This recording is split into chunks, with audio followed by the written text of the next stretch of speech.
Many years ago, I named my alter ego Sasha, and it's something that stuck. So when I was trying to decide the title of my album, I realized it had two different sounds. One represented who I really am, and one sounded like my alter ego. So I decided to split it into two. What's up, YouTube? Back with another video. And before I get into it, just want to remind you guys to don't forget to like, subscribe, and also don't forget to hit the notification button. And with that being said, I kind of want to focus on the industry a little bit.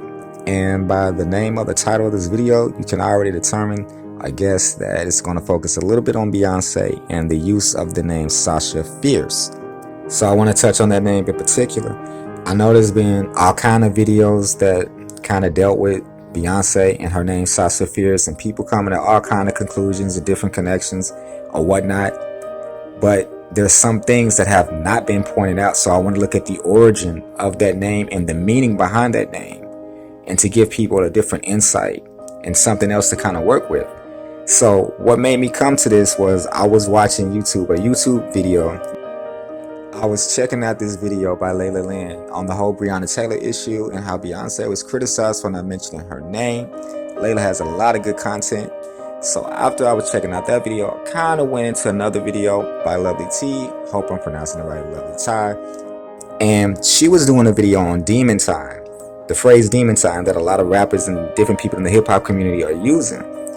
And she pointed out how the many ways the industry takes something negative or something wicked and they try to turn it into something positive or something good so that people can get used to it and it can get in your spirit, into your mind.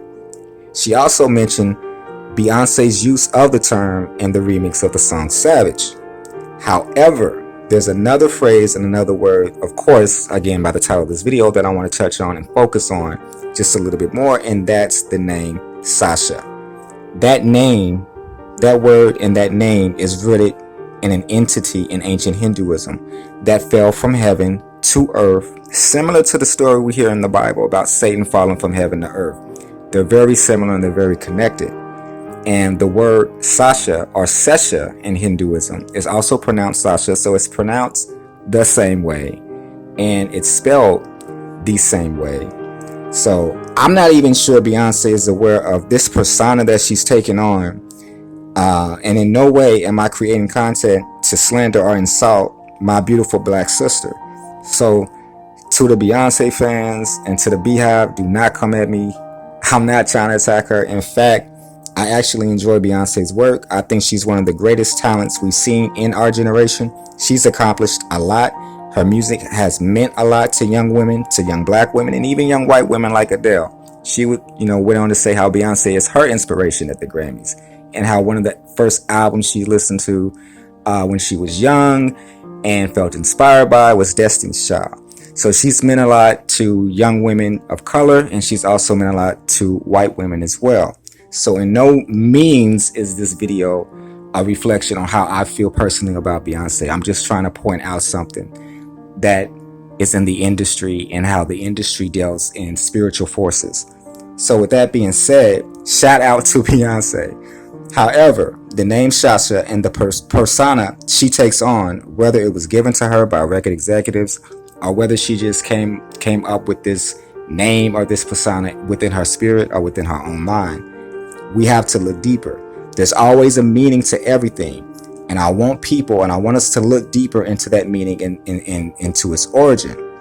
And with this name and this persona that she takes on when she's on stage, giving her all, giving her heart out, giving 200% to put on the shows that she puts on, as she's taking on this persona, we got to go back into ancient history to a place called India and to a cultural lifestyle called Hinduism. So we're going to look at that name Sasha. Sesha, or as it's pronounced also Sasha, is the Nagaraja or king of all Nagas and one of the primal beings of creation. We're going to kind of get into the word Naga, but not at this moment. So continuing, it says in the Puranas, Sesha is said to hold all the planets of the universe on his hoods and to constantly sing the glories of the god Vishnu from all of his mouths. He is sometimes referred to as Ananta Sesha, which translates as endless Sesha Sesha. First Sesha. I don't know if I pronounced that right.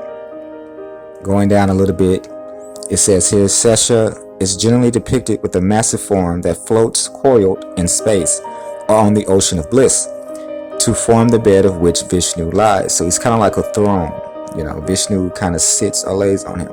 Sometimes he is shown with 5 heads or 7-headed, but more commonly as a many thousand-headed serpent, sometimes with each head wearing an ornate crown. So that's kind of like Leviathan within the Bible. The Bible speaks about Leviathan having several heads, many heads of Leviathan. So continuing, it says his name means that which remains, from the Sanskrit root, sis.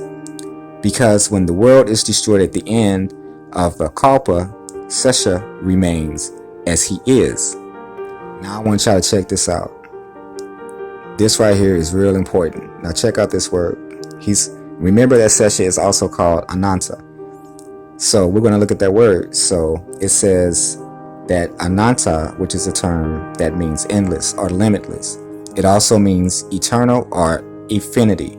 In other words, it also means infinitude or unending, expansion or without limit. Ananta is the Sesha Naga, the celestial snake, the cosmic snake, on which Lord Vishnu reclines. So going down, we're going to read a story that kind of explains the background of Sesha or Ananta. It says, according to the yoga school, Ananta is the serpent of infinity, who eavesdropped on the secret teaching that was being imparted to the goddess Parvati by Lord Shiva. The secret teaching was yoga. On being apprehended, Ananta was sentenced by Lord Shiva to impart that teaching to human beings, for which purpose Ananta assumed the human form and was called Patanjali. So Sesha or Ananta eavesdrops, learns this teaching of yoga, and is sentenced to teach this yoga to human beings, and he's called Patanjali. He takes on human form. And it says down here, Ananta was called Patanjali because he desired to teach yoga to human beings. He fell from heaven to earth, landing in the palm of a virtuous woman named Gonika. Sesha becomes Anatta, which is the endless, the limitless. He falls from heaven to earth and is called Patanjali to teach yoga to human beings. And this sounds so similar to what we read in the scriptures, in the Bible, in the Torah, whatever you call it. It is so similar to the fall of the wicked one called Satan. And this is a name that this celebrity, whether she knows it or not, is calling on to become her alter ego, enter her physical being, the fibers of her being, and push her to limits that her regular self could not push herself to. So that's called conjuring or summoning energy that's from an ancient 7-headed serpent that's so similar to the Leviathan or the ancient serpent in the Bible. This is deep stuff. Now remember that Sesha or Ananta or Patanjali is the king of the Nagas, similar to the word nigga. But we're not going to get into that. It's a whole nother video. So he's king of the Nagas. And again, the Nagas are a serpent race. They're half human, half serpent. They live beneath the earth. They live in bodies of water. And they're not always benevolent. A lot of times in Hindu mythology and in a lot of their stories, they war with human beings. So their motivation is not always to teach or to be kind. It's a lot of war and oppression and conflict. So despite their worship in Hindu mythology and in Hindu temples, they don't always come with good intentions. In Hindu mythology, it's also stated that the king of the Nagas, which is Sesha, he's not like his brothers and sisters or the other Nagas. In fact, he's supposedly the only righteous one, that the entire race of these Naga beings are wicked and evil and only meant to do or inflict harm on the human race. So anyway, with all that being said, that's a lot to take in. And when you take into account you have a celebrity of Beyonce's status, or of that status, that again is calling on that name, taking on that persona, whether she knows it or not, That's going inside of your body, that's going inside of your mind, that's going inside of your spirit, and you're spreading that type of awareness, whether people are also unaware. You're spreading that to other individuals and other souls.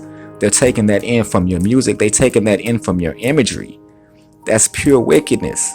And again, this is not an indictment on Beyonce herself. Again, like I said, I like her music, I think she's very talented, but before we start saying things or calling on things and putting things over our lives and putting things on our album covers, we have to really do research.